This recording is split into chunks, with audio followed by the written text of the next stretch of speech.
여러분 안녕하십니까? 저는 우당장명훈 원장입니다. 이 시간에는 사주 명리에서 가장 기본이 되는 육친에 대한 안내를 드리도록 하겠습니다. 육친 많이 들어보셨을 거예요. 이제 물론 사주 공부를 하신 분들은 학원날 들었을 것이나 일반 분들은 뭐 잘 모르실 겁니다. 그러나 일반 분들은 그런 것이려니 하고 아시면 되겠습니다. 육친이란 사주 명리에서 가장 기본이 되며 매우 중요합니다. 그래서 우리가 여러분들 잘 아시죠? 매스컴이나 이런데 이제 사주를 잘 보시는 분들은 그 육친 내용을 정확히 설명을 합니다. 그래서 그 기운이 상당히 맞아떨어지는 경우가 많아가지고 놀랍게도 잘 맞춘다. 그래서 그분이 대가다 이렇게 돼 있어요. 그러나 이제 사주라는 것은 저 우당은요 사주 역학을 공부를 많이 했습니다만은 절대적이다라고 하진 않습니다. 항시요. 운세를 100% 봤을 때 사주 운세가 차지하는 웨이트가 약 35% 정도이지 절대적이다 이렇게 말을 하진 않습니다. 다시 한번 말씀을 드리면은 사주가 차지하는 웨이트가 35%, 이름이 30%, 후천적인 모든 사항들이 35% 정도다. 그래서 100으로 본다 이렇게 아시면 돼요. 왜 그런고 하니 사주란 이 세상에 무려 51만 8,400개의 사주가 있습니다. 그런데다가 또 남녀는 대운이 또 정반대로 흐르기 때문에 두 배로 해서 103만 6,400개로 엄연히 분류를 할 수가 있습니다. 그렇다고 치면 51만 8,400개인데 그 사주가 다 다르겠죠. 그러나 의외로 사주란 똑같은 날 2시간 단위로 뭐 자시, 축시 이렇게 놓지 않습니까? 그래서 똑같은 날 똑같은 시간에 나는 사주가 많이 있어요. 그러면 그 많은 분들이 똑같은 삶을 살아야 되지 않겠습니까? 근데 그렇지 않단 말이에요.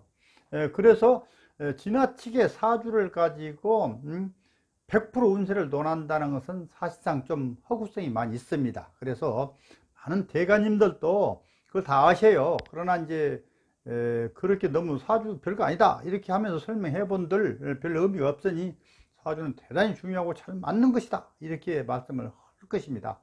저 또한 근데 사주라는 것은 저는 개략적으로 당사자의 뭡니까 인성, 성격, 그 다음에 진로, 그 다음에 또 특히 좋은 것은 지향해야 될 것, 나쁜 것은 주의해야 될 것, 요 정도 감안하면 좋더라 이런 말씀을 드리는데요.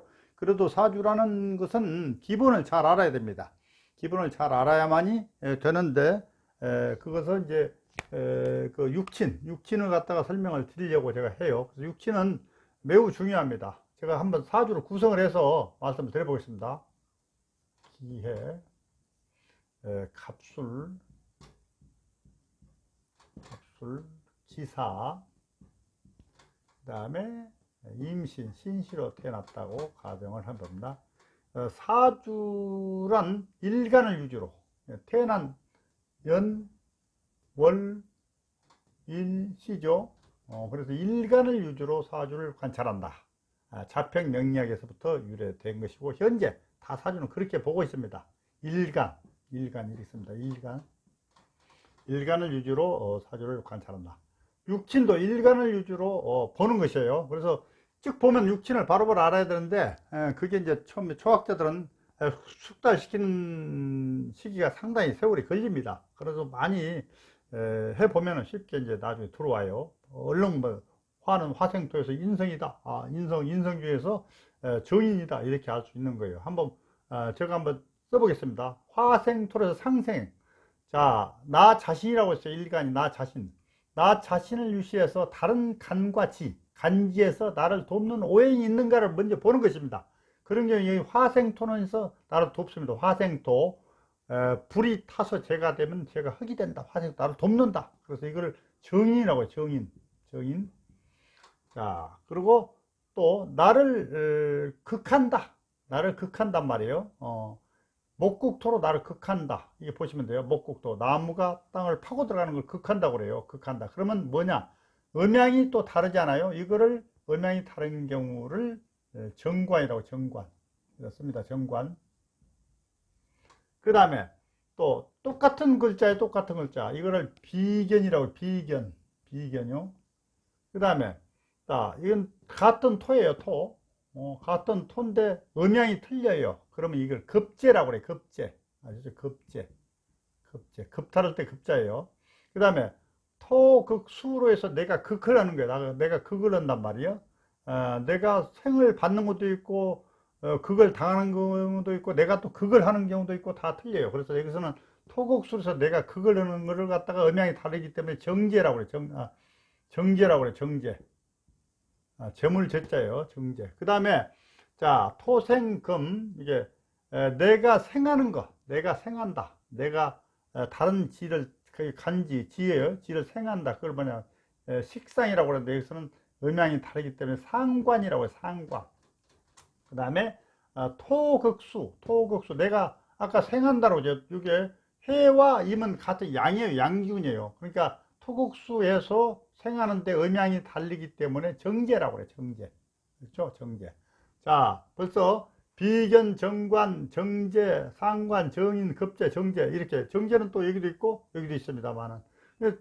다른 것까지 더 알아보려면 원래 이 사주가 이렇게 됐다고 생각할 때 이게 무자라고 봐요.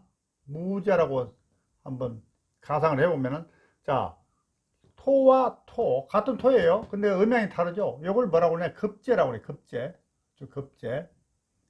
그 다음에 토극수. 내가 극을 한단 말이야. 극을하면 아까 제라고 그랬죠. 근데 음양이 똑같은 거니까 편제라고 그래. 편제.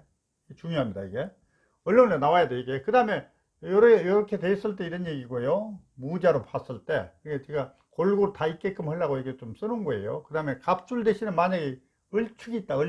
을축이다. 을축으로 을축 월이다. 섣달이다. 이렇게 보시면, 자, 목국토. 여기도 목국토였죠. 여기도 을목도 목이에요. 목국토에서 음양이 같으니까 뭐냐. 편관이요. 편관. 그 다음에 토 같은 토예요. 근데 음양이 똑같아요. 음으로 되어 있죠. 그러면 비견이 이것도 비견. 이거 똑같습니다. 비견 이거. 아까 이거 원래 이거하고 똑같죠. 비견. 이게 비견입니다.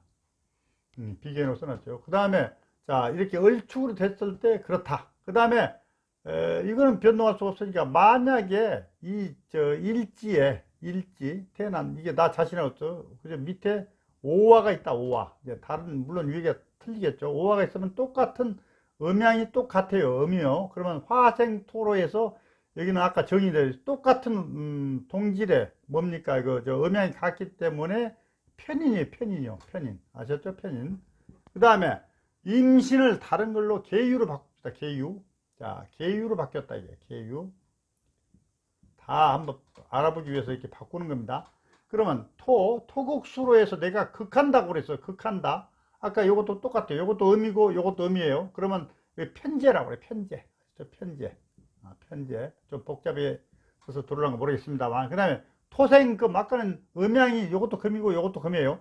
음양이 틀리고 지금 음양이 같은 음이에요. 말하면 그럴 때는 뭐냐? 식신이에요. 이게 식신. 이렇게 해서 계략적으로 다 봤습니다. 그렇다고 치면은 아까 편인과 정인 요걸 뭐라고 그러냐면 인성이라고. 인성이다. 별성자를 써요. 인성이다. 그 다음에 또 이게 인성과 그 다음에 또 관성은 편관과 정관은 관성이라고 하죠. 관성. 그 다음에 내가 생하는 것. 식상성. 식과 상. 이렇게.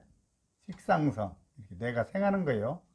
그 다음에 또 재성. 내가 극하는 거. 재성. 아까 일일이 예를 들어봤죠? 그걸 재성이에요. 재성.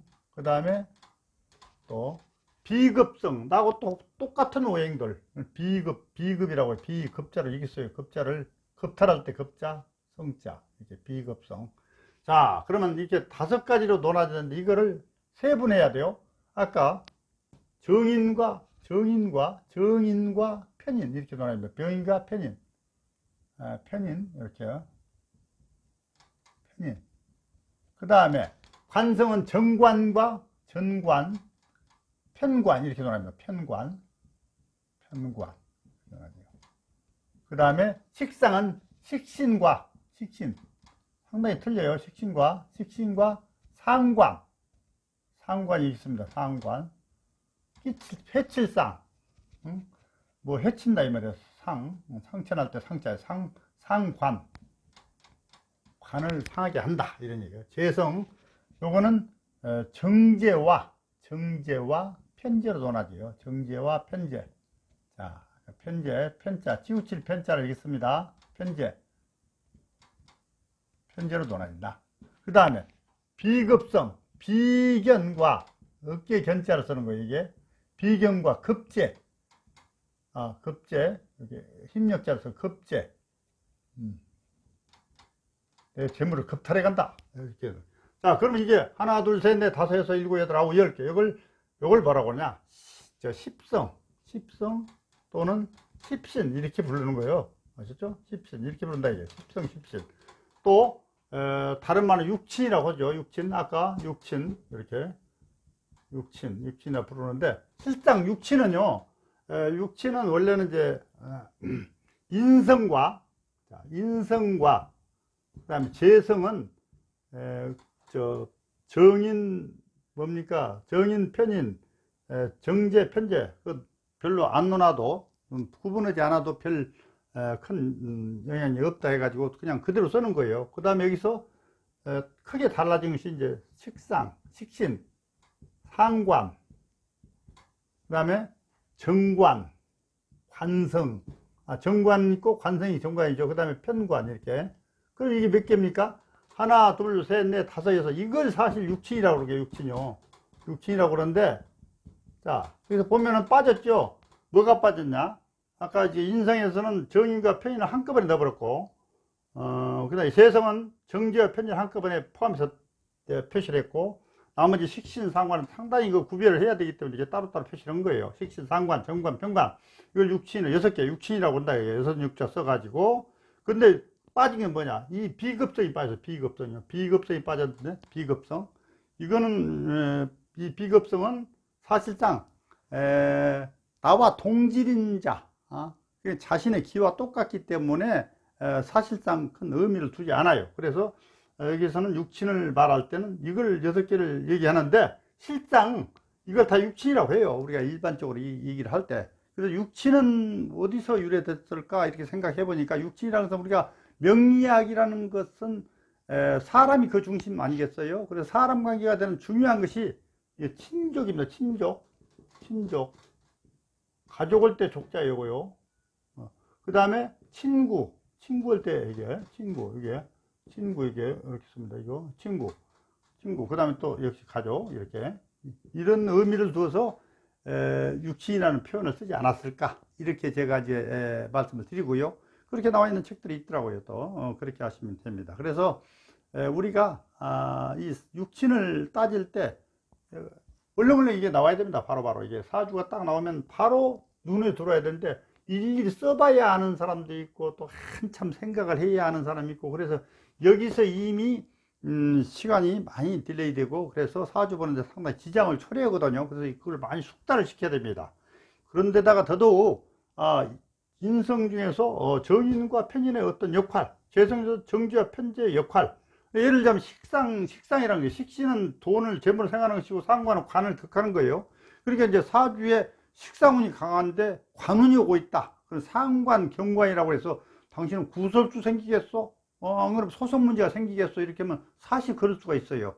그런 경우에 이제 육친이 그만큼 파악을 해야 된다. 이 말씀이고요. 만약에 또 여자 사주에 식상이 강하다면 식상이 좀 재주가 많고 또 이게 은변이 좋고 막 서비스 정신이 강하고 합니다만은 식상이 너무 강하다. 더구나 상관이 강하다.